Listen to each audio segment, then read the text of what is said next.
Hello everyone and welcome to another Draw Steel video. Today I'm going to be making a character. Fair note, I am using the release candidate for this video as I wanted to make sure I had something out on release day itself. So the images, the graphics, the text, all of that is subject to change. Do not take this video as, proof of what the final game is going to be like. It should be pretty close though. Like I said, today we're going to be making a hero. I'm going to go through this process step by step and we're going to see what sort of character we can come up with.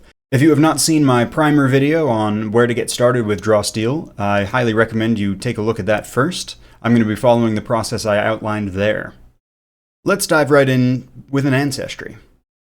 I'm not exactly sure what I'm going to choose. I've played a handful of things before.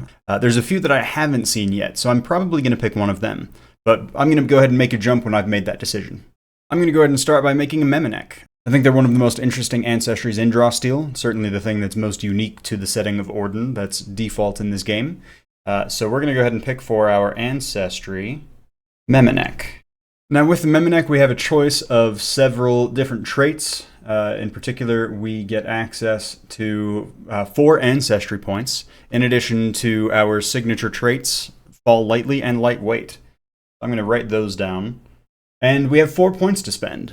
To start with, they recommend lightning, nimbleness, non-stop. I don't know that I'm going to go for those. I don't know exactly what type of character I want to make. Lightning nimbleness is a good point. Having extra speed is definitely useful. If I go that route, it seems to me like I'm going to be ending up with a melee character. Or at least somebody that has to have movement to be fully effective.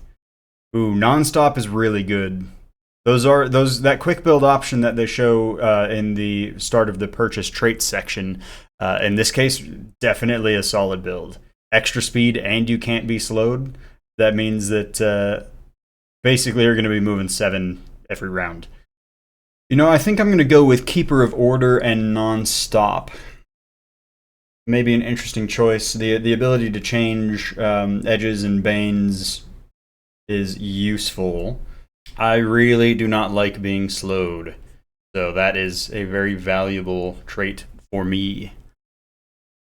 Alright, we are done with Ancestry. We're going to jump into the next section.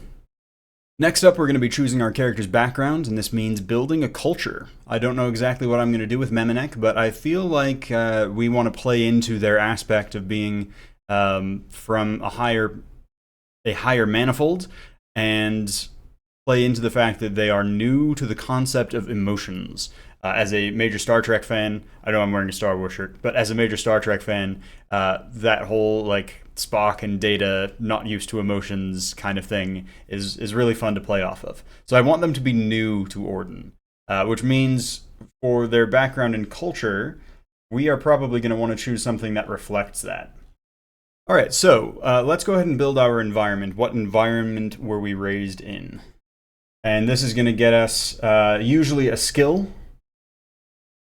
We've got a few different options. I'm kind of feeling nomadic, though. The idea of a Memenek who was maybe on some sort of colony ship that just, instead of heading to some new planet, turned into their home itself. That sounds fun to me. Alright, and from that we get an exploration or interpersonal skill. I'm going to write that down and we'll come back to it. I tend to like to get my skills at the end, but I like to make note of when I take them so that I can make them kind of fit with the story.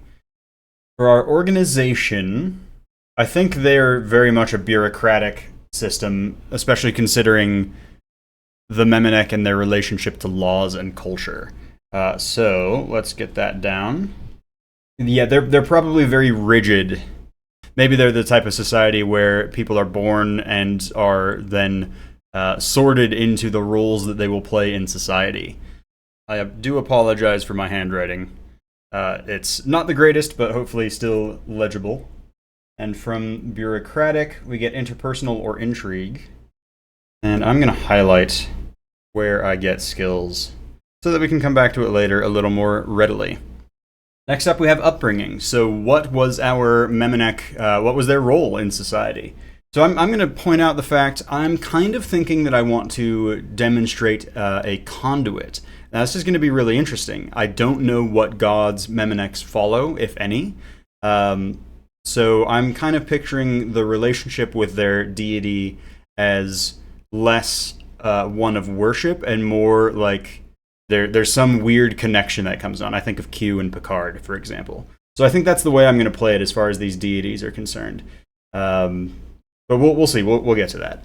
But that being said, I don't think that they were raised to be a conduit. I think that that is a new thing, that they've been chosen or that that connection's been made. So what did they do before? Well, considering we took Keeper of Order and Nonstop, maybe they were raised as a martial character. That seems to make sense to me. Yeah, so maybe they manned like a weapon station or something like that. So let's go with that. I also like to play detective, so we could go that aspect depending on the size of our colony ship. And from martial, we get, yeah, we're going to take alertness. That feels like our best option. As far as languages are concerned, everybody speaks Kalian, but the Memenex, I don't remember what language they speak Axiomatic. Native language of Axiom and the common language of the Timescape by trade. Excellent. All right, so that is it for our background, our culture.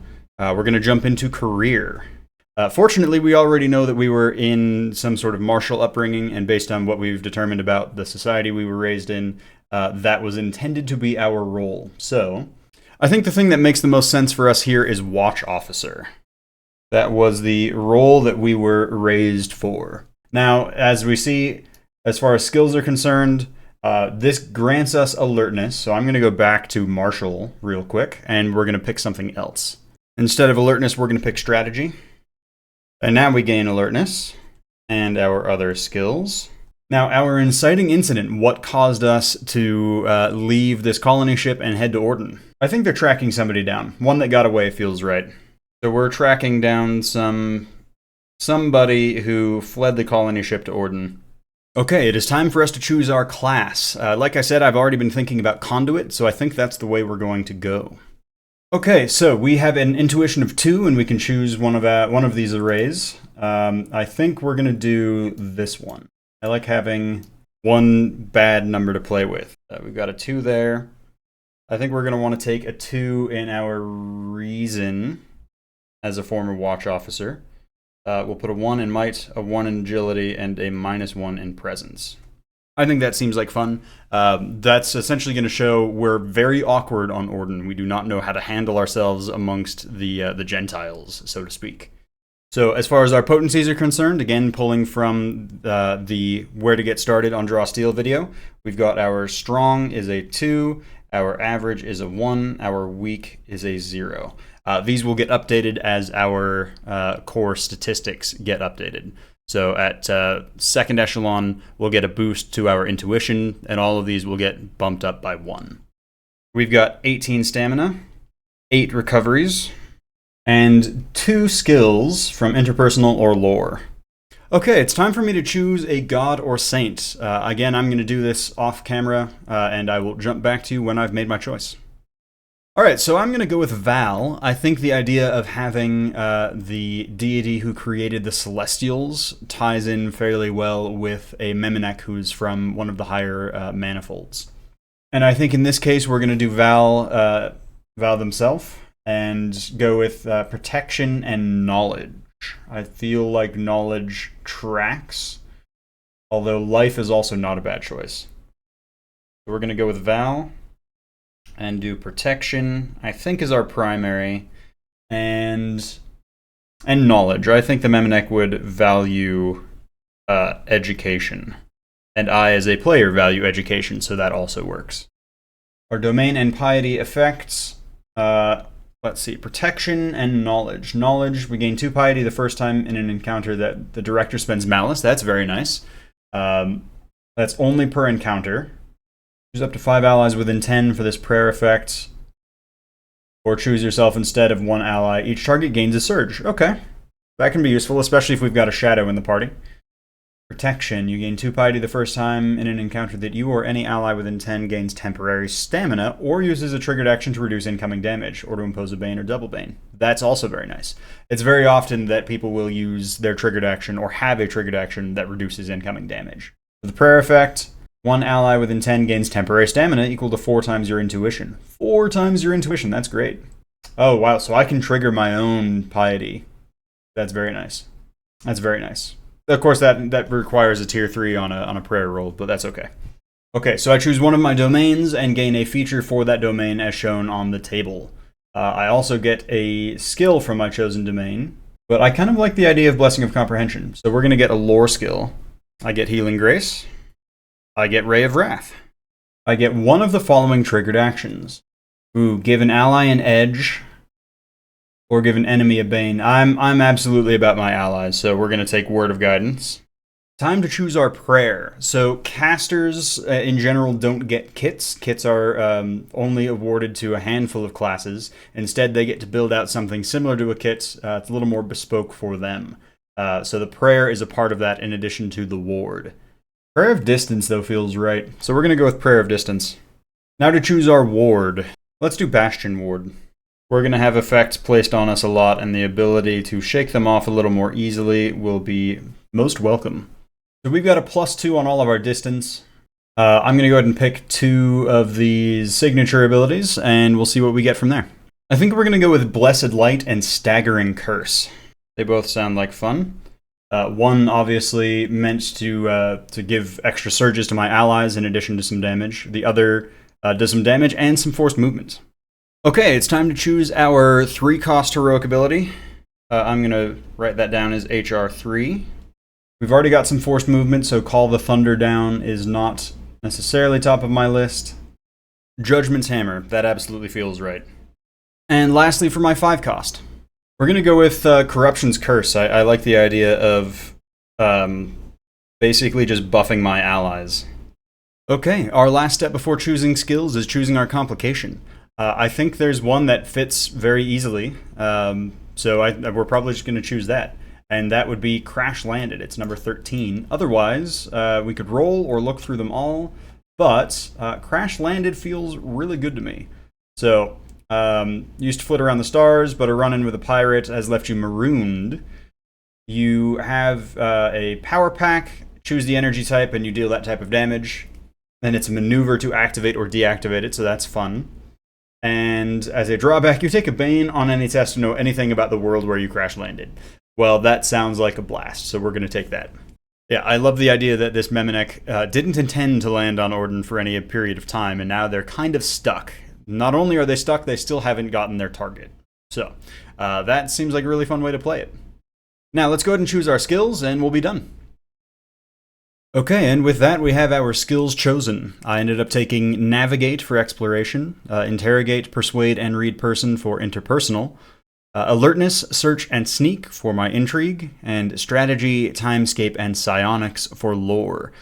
Timescape I end up getting from the Crash Landed Complication, and the rest I get from the various places that we've looked at above. And with that, we are done making a character. It's at this point that I would go through and take all of this and synthesize it into the character sheet. I'm not going to go through that process right now, but I'm hoping I'll get to play this character at some point. And I'd probably go through and write down the various notes that I took on what this character is. I think we have a pretty solid understanding of where this character is coming from, and I think I know how I'd play them too. I'm guessing that before whatever campaign I use this in, that character will have just crash landed within like the last week or so, and is struggling mightily with the sudden emotions that they are feeling. Alright everybody, that is it for this Draw Steel video. I hope you've enjoyed, and I hope this has been informational as we go through this process of creating a character. I'm incredibly excited, as I said in the previous where to get started with Draw Steel video, and I hope we'll have a lot more videos along the way. Hope to see you soon. In the meantime, keep rolling.